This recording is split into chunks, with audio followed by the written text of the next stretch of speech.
Hai,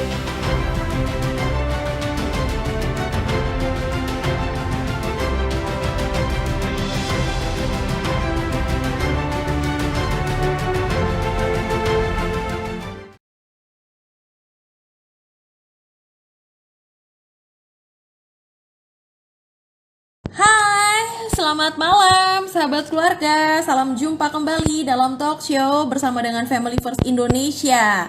Nah, kalau pada malam hari ini, hari Kamis, kita akan ngobrol. Jadi acaranya adalah podcast.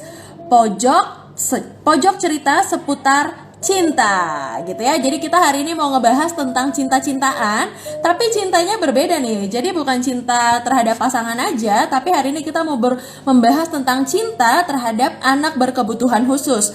Misalnya sahabat keluarga punya pengalaman ya, misalnya ada salah satu anggota keluarganya yang memang berkebutuhan khusus, atau misalnya juga pernah bertemu dengan siapa gitu ya di lingkungan sekitar kita ada yang berkebutuhan khusus. Nah, pada malam hari ini kita mau bincang-bincang tentang cinta tapi terhadap anak-anak berkebutuhan khusus. Karena itu tema pada malam hari ini adalah peran orang tua dalam pendampingan anak berkebutuhan khusus.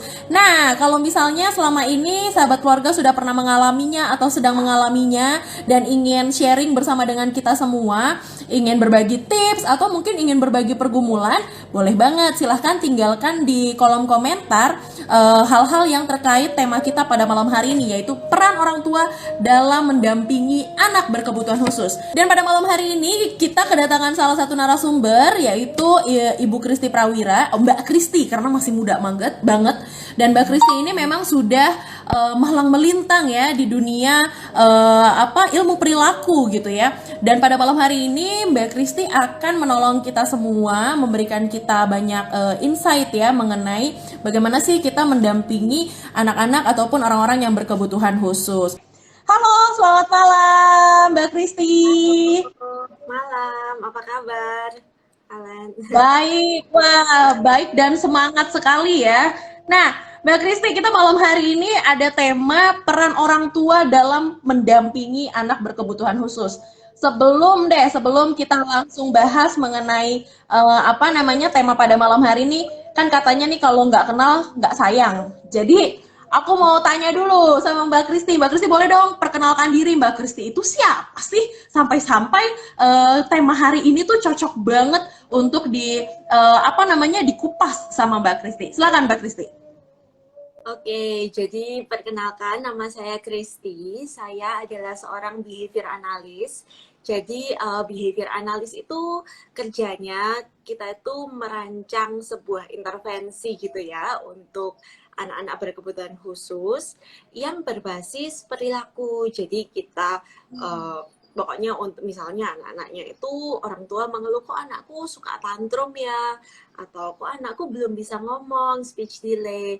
Nah, itu kami bantu dengan teknik applied behavior analysis. Kurang lebih sih seperti itu. Nah, kalau gitu aku mau tanya, ada nggak sih latar belakang yang mendasari Mbak Kristi akhirnya mau mengambil bidang behavior analyst ini? Apalagi tadi ngomongin ada menangani anak-anak yang speech delay atau bermasalah perilakunya. Apa sih yang melatar belakangnya Mbak Kristi untuk ngambil bidang ilmu seperti ini? Well, sebenarnya sih dari waktu SMP ya, karena saya ini kebetulan punya sepupu yang waktu itu didiagnosa dengan high functioning autism.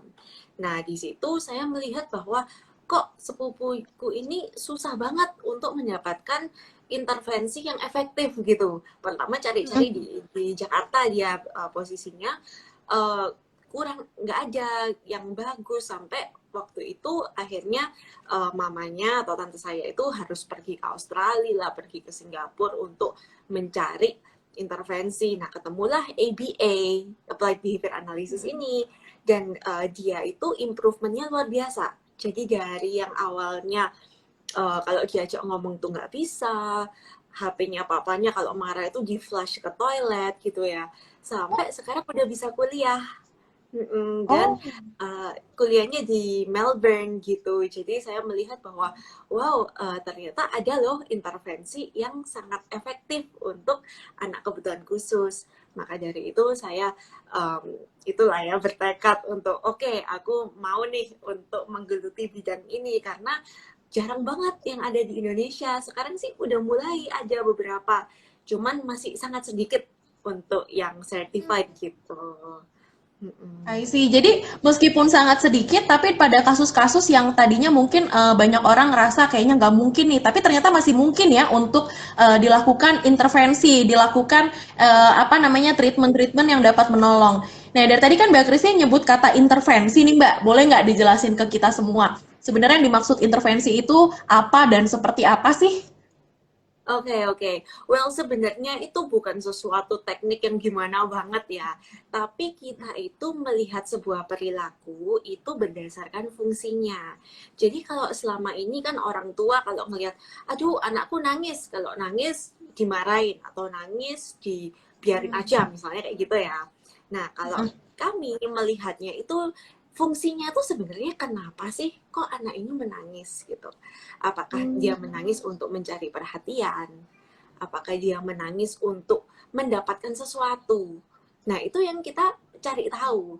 Nah, ketika kita udah tahu fungsi perilakunya, maka kemudian baru kita kayak, oh oke, kalau misalnya dia mencari perhatian, maka kita bisa mengajarkan cari perhatian yang baik itu seperti apa gitu. Jadi instead of misalnya dia nangis-nangis, jerit-jerit, tarik-tarik mama, bisa diajarkan.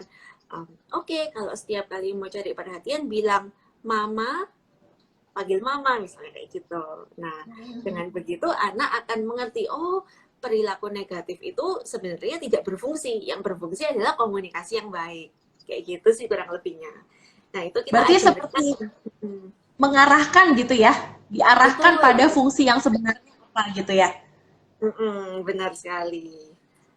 Oke, nah Mbak Kristi, aku waktu itu kita pernah mengadakan satu Zoominar tentang mendampingi anak-anak berkebutuhan khusus. Nah, memang kan Ya. struggle bagi orang tua dengan anak-anak berkebutuhan khusus itu kan memang nggak bisa dipungkiri gitu ya. Nah, ada nggak sih hal-hal yang mesti diperhatikan para orang tua ketika mereka diberikan kesempatan oleh Tuhan untuk memiliki anak-anak spesial seperti ini?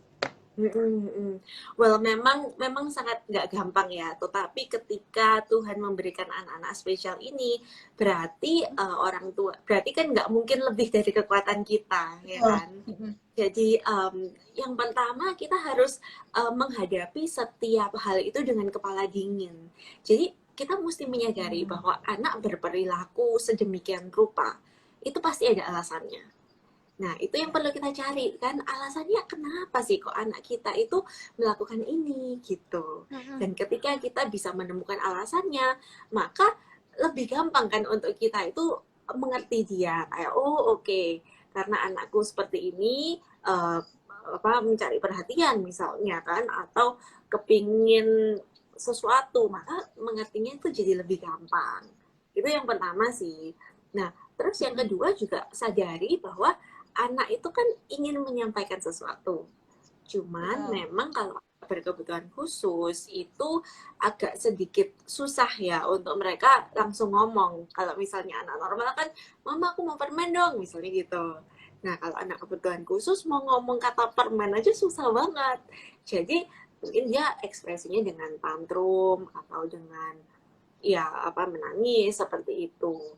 Nah, kalau misalnya kita sudah tahu bahwa anak ini ingin menyampaikan sesuatu, maka kita bisa bantu dia dengan memberikan beberapa hal tadi. Jadi kita arahkan mereka ke cara komunikasi yang tepat. Nggak gampang sih, tapi harus diarahkan.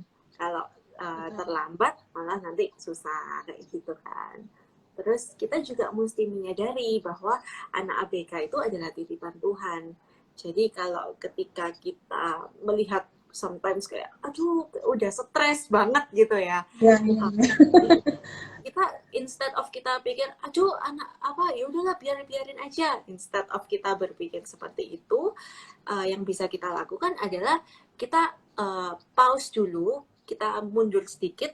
Kalau misalnya anaknya marah, kita pergi aja ke ruangan yang lain gitu misalnya. Tenangkan diri, terus coba tanya sama diri kita, apa ya yang mau Tuhan ajarkan padaku saat ini? proses apa sih yang Tuhan pengen aku lalui seperti itu. Dan ketika kita bisa berpikir seperti itu, maka pengalaman negatif yang kita punya, jadi kayak stres anaknya gulung-gulung di lantai, itu menjadi Tantrum sesuatu ya. benar-benar. Jadi sesuatu yang apa ya namanya itu kayak oh it's a God moment gitu, it's a wow, okay, berarti Tuhan kepingin aku lebih sabar atau seperti itu, atau Tuhan kepingin aku menganalisa sesuatu lebih dalam lagi. Jadi diberi kesempatan untuk oke, anakku tantrum, apa yang bisa aku lakukan untuk membantu. Nah, dan Hmm. yang terakhir itu talk to someone. Sangat penting kita untuk ini ya apa nggak berjuang sendiri, karena kita sebagai saudara seiman kita kan pasti punya teman-teman yang saling menguatkan. Dengan kita sharing itu kita juga menguatkan orang lain dan kita sendiri juga dikuatkan. Kurang lebih sih seperti itu sih. Mm-mm. Ada hal yang menarik tadi kan Mbak Kristi bilang tentang menghadapi situasi dengan kepala dingin ya.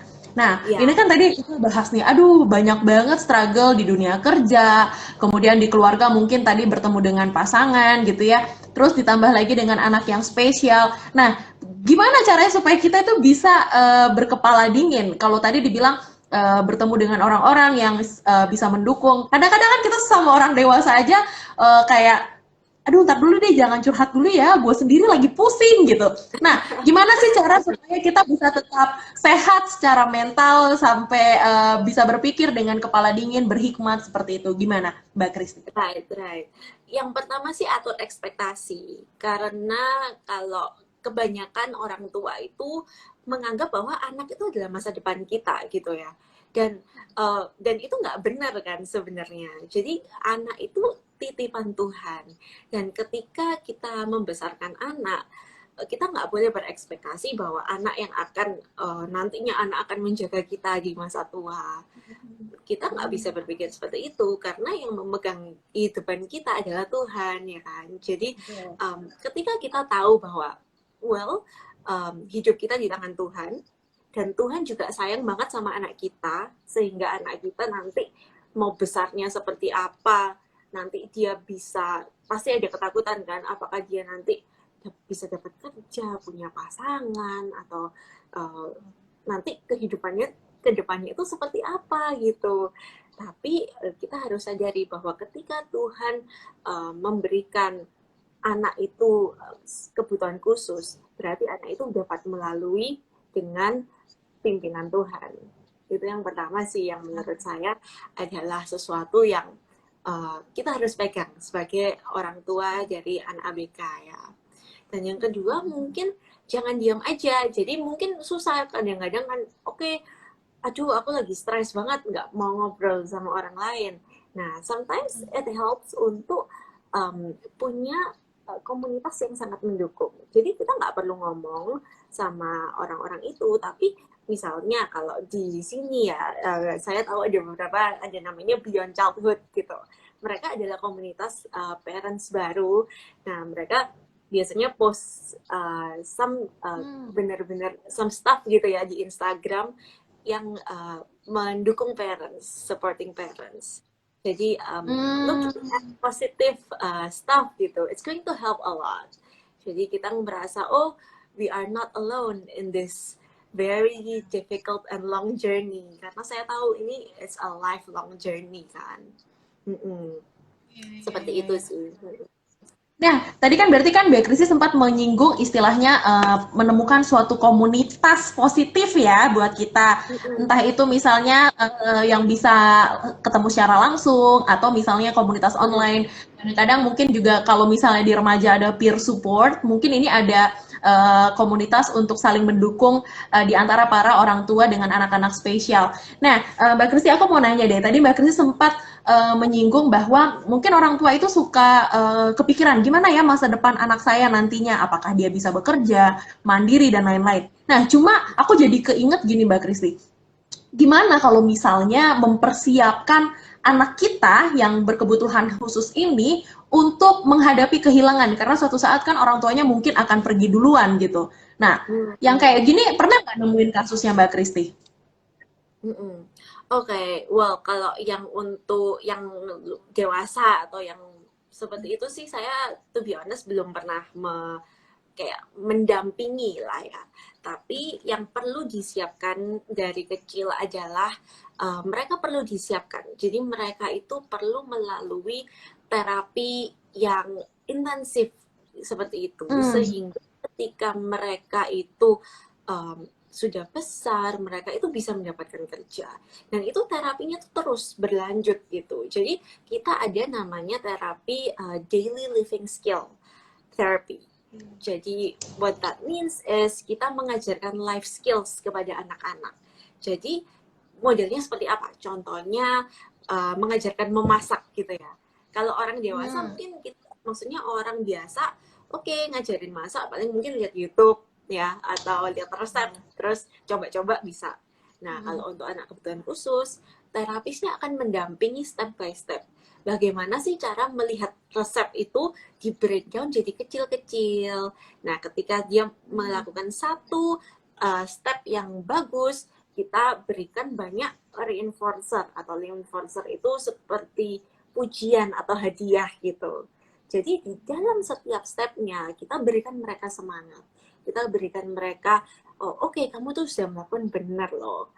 Nah jadi tugas atau mungkin kalau di dalam kehidupan ini kan banyak banget yang harus kita lakukan gitu ya. Tapi setiap kecil-kecilnya buat mereka itu jadi sangat bermakna.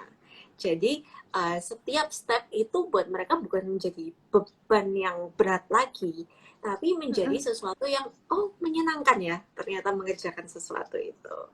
Kayak gitu sih. Oh, Mm-mm. berarti istilahnya nih untuk sahabat keluarga, jadi ketika kita memiliki apa namanya privilege, aku memanggilnya menyebutnya privilege ya, bagaimana Tuhan memberikan privilege pada kita dengan anak-anak berkebutuhan khusus, maka untuk mempersiapkan mereka hidup mandiri, bahkan juga mungkin nanti kehilangan orang tuanya yaitu kita, itu stepnya panjang sekali tadi Mbak Kristi Iya. bilang ya.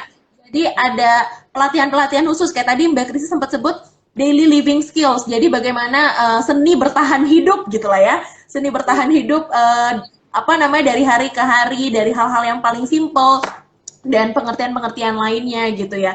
Nah, aku jadi keinget lagi nih, Mbak Kristi, kalau misalnya nih kita punya dua anak, satu ABK, yang satu lagi biasa saja. Nah, bagaimana sih kita sebagai orang tua mendampingi dua anak yang betul-betul berbeda gitu loh, supaya mereka sendiri tadi ya, ketika kita orang tua sudah pergi suatu saat nanti, mereka berdua ini bisa memiliki kedekatan, keeratan untuk saling mendukung satu sama lainnya. Memang sangat ini ya, sangat unik kalau misalnya kita mempunyai keluarga seperti itu. Jadi, tapi sebetulnya ketika misalnya kakaknya yang um, normal, adiknya yang ABK gitu, seperti itu ya. Bagi si kakak dia akan belajar yang namanya empati kan, jadi itu justru sangat baik bagi si kakak. Bagi si adik dia belajar untuk kayak oh ternyata kalau ketemu orang tuh harus menyapa loh seperti si kakak gitu kan. Jadi sebetulnya mereka itu akan bisa saling belajar. Dan ini yang sangat-sangat penting adalah peran orang tua, bagaimana orang tua memfasilitasi sehingga kakak ini mengerti bahwa adiknya ini berkebutuhan khusus dan adiknya terus belajar dari kakaknya. Nah, yang paling kami suka sih kalau misalnya ada kakak beradik ya, kami akan bantu dengan mengajarkan social skill. Jadi kakaknya menjadi peer atau menjadi mentor untuk si adik dan si adik nantinya akan uh, apa ya akan berusaha seperti si kakak dalam hal sosial dan si kakak harus mereinforce si adik. Jadi maksudnya akan kakaknya itu membantu terapis dan membantu orang tua untuk memberikan semangat, memberikan kata-kata positif untuk si adik. Jadi it's a beautiful ini ya, it's a beautiful synergy gitu untuk Iya, iya. keluarga seperti itu. Nah, ini untuk sahabat keluarga. Aku sampai lupa untuk menyapa sahabat keluarga. Sahabat keluarga, kalau misalnya kalian punya pergumulan yang sama, atau kalian pernah menghadapi dan kalian ingin berbagi kiat-kiat dengan sahabat keluarga yang lainnya, silakan tinggalkan komentar di kolom komentar. Atau juga kalau misalnya mau nanya sama Mbak Kristi, dipersilakan loh, boleh loh, mumpung nih. Jadi kita manfaatkan waktunya Mbak Kristi untuk memberikan kiat-kiat buat kita semua. Nah, Mbak Kristi, aku juga mau nanya nih, kalau misalnya nih, apa sih orang tua, kapan sih kita perlu istilahnya membawa anak kita kan nggak tahu nih, kadang-kadang gini, banyak orang tua yang hanya labeling, oh anaknya suka tantrum, kemudian dianggap sebagai anak-anak yang ABK, atau anaknya terlalu aktif, hyperaktif, lalu dianggapnya ABK, padahal belum pernah dibawa ke terapi, belum pernah diperiksa gitu ya.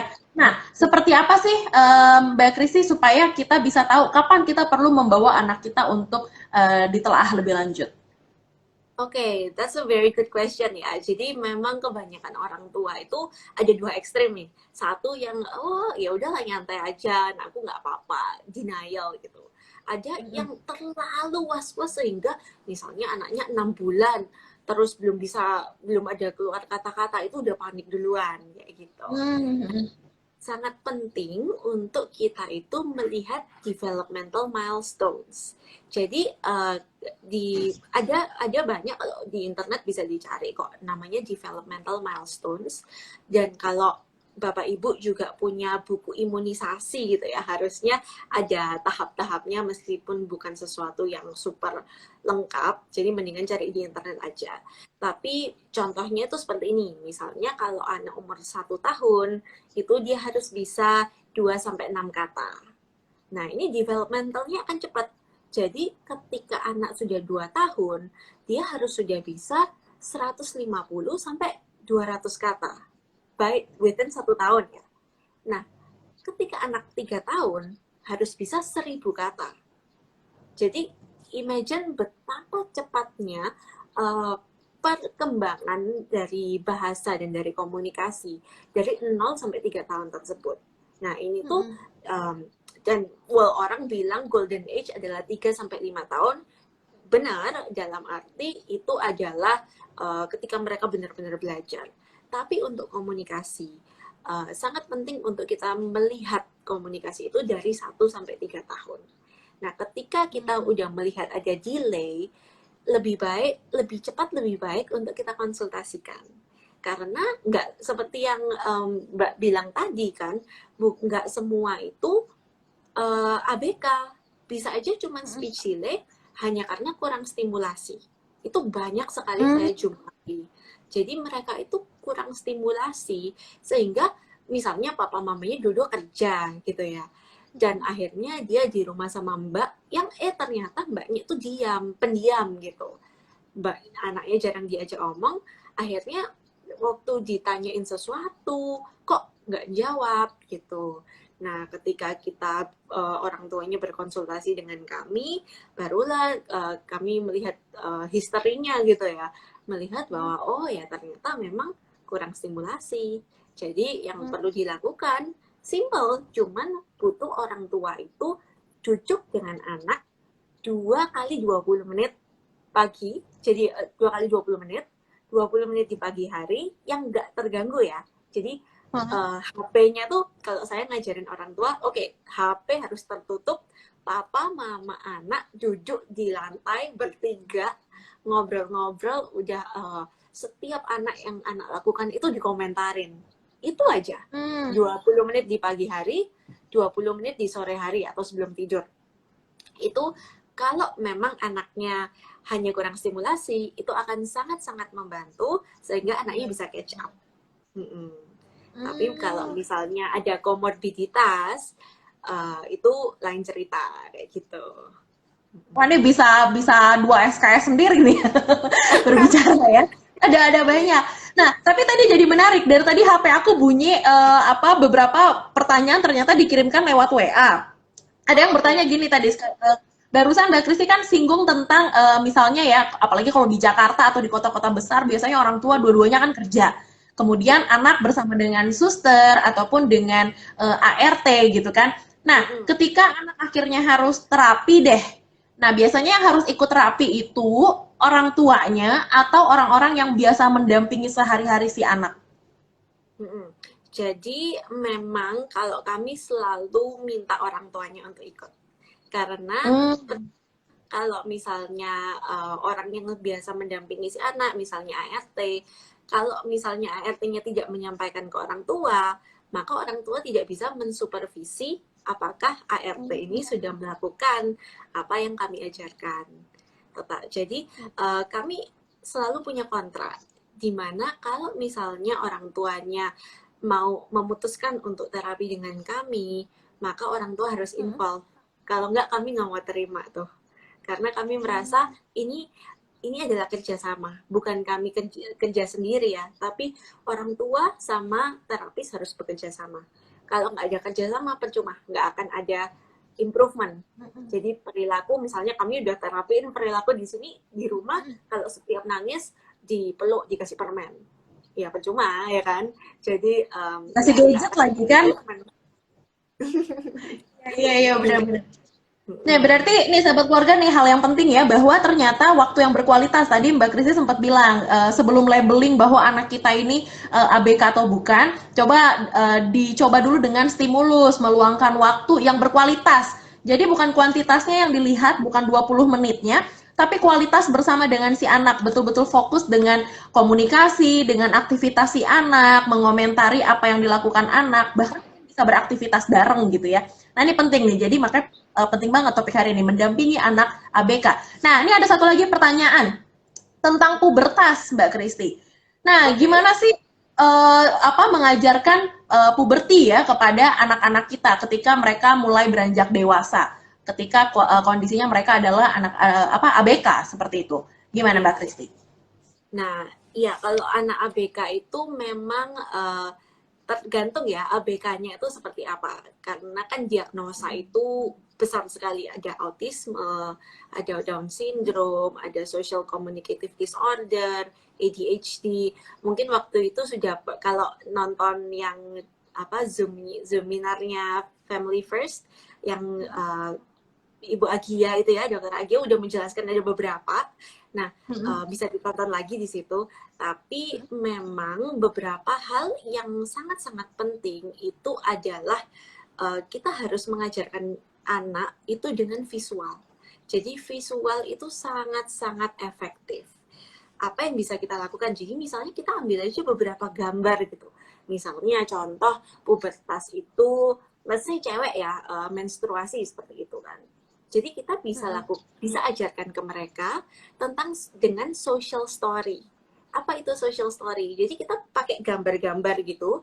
Misalnya gambar ada anak perempuan, kemudian dia melihat, loh kok ada darah gitu. Apa yang terjadi? Nah, kita jelaskan bukan kita ngomong aja, tapi dengan bantuan gambar-gambar itu yang step by step.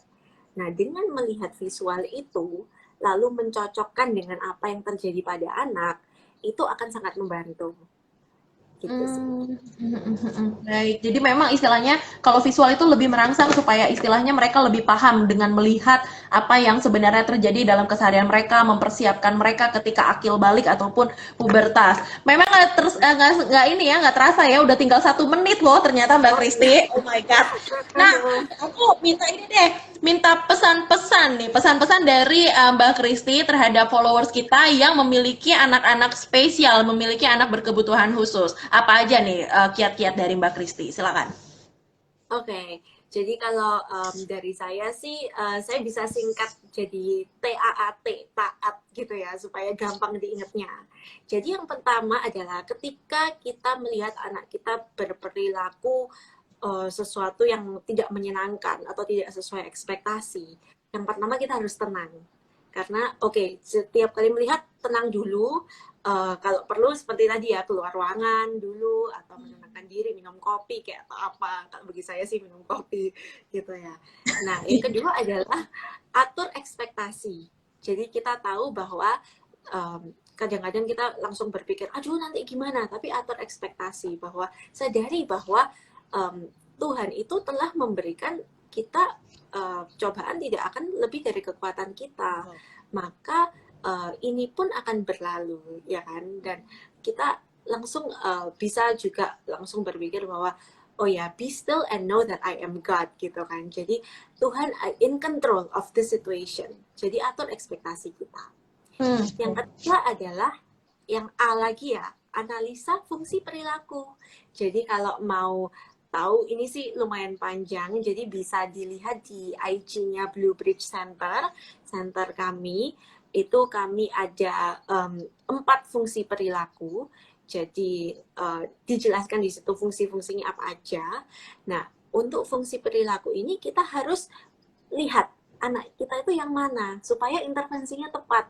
Kalau kita mengintervensi dengan cara yaudah setiap nangis dipukul kayak atau diberikan mainan, itu nggak tepat gitu. Dan yang terakhir T-nya adalah talk to someone.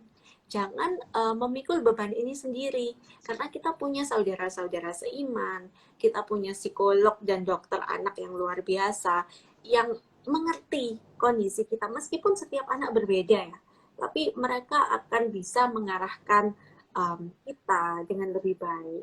Jadi itu sih TAAT. TAAT. Tenang, atur ekspektasi, analisa fungsi perilaku, talk to someone. Nah, kalau analisa fungsi perilaku nih, sahabat keluarga, artinya juga kita jadi orang tua jangan males belajar. Tadi Mbak Kristi udah info, coba nanti sambil kepoin IG-nya Blueprint Center ya tadi ya? Blue Bridge, jadi kayak Blue Bridge. Ya, Blue Bridge. Ini coba saya Blue Bridge Center. Nanti kita posting juga deh di IG-nya Family First gitu ya.